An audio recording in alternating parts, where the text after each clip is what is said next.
My name is Jeff Jenkins. I'm the founder and executive director of the Skinny Improv. I started it 10 years ago. We're celebrating our 10th anniversary this year.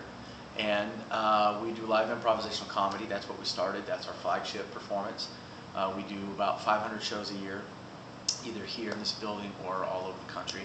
That in addition includes our Shakespeare in the Park series, our children's theater that we do, and then we also have classes, training center. We do corporate events, private events. About 15 years ago, I went through a divorce and needed kind of something to recharge a little bit. And so I've been going to see this improv group in Fort Worth called 4-Day Weekend. And watched them, was like, oh man, that looks easy. I can do that. And then I did it, and I was horrible at it. But kept, you know, and it's something special to be able to make people laugh for 2 hours out of nothing. You know, it's a little different if you have a script that's been honed and tightened over years of workshop and execution and, you know, production. But for us, we get an idea and that's it, you know. So we don't have a 6-week rehearsal time. We have 2 to 3 minutes to figure out, you know, and to make people laugh off that is pretty fun. We play clean, and that was a conscious decision from day one to play clean because we're in the Bible Belt, you know. And because of a little more conservative values, you know, I think that's one reason we've been around 10 years, you know, when others haven't, is because we decided, hey, we're going to play clean, we're going to play smart. So we play at the top of our intelligence.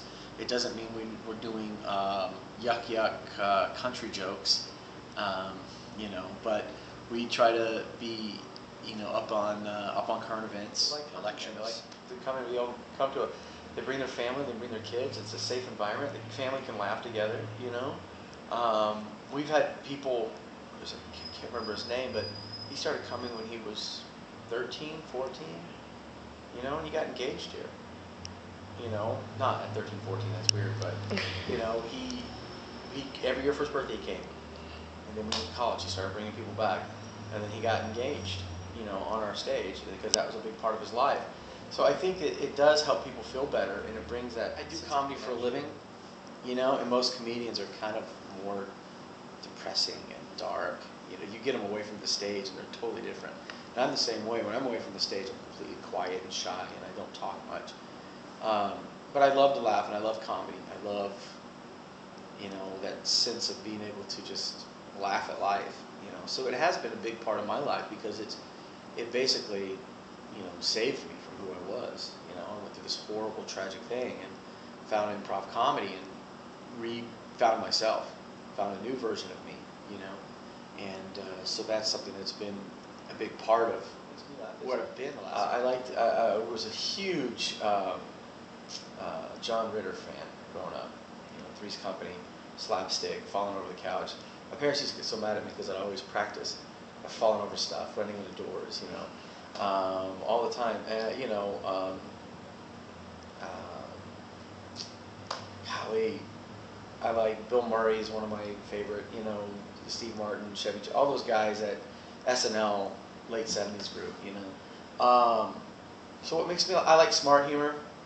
You know, I like things that make me think a little bit, but also like goofy stuff. Like I love Family Guy. Family Guy just cracks me up. I think it's one of the funniest shows.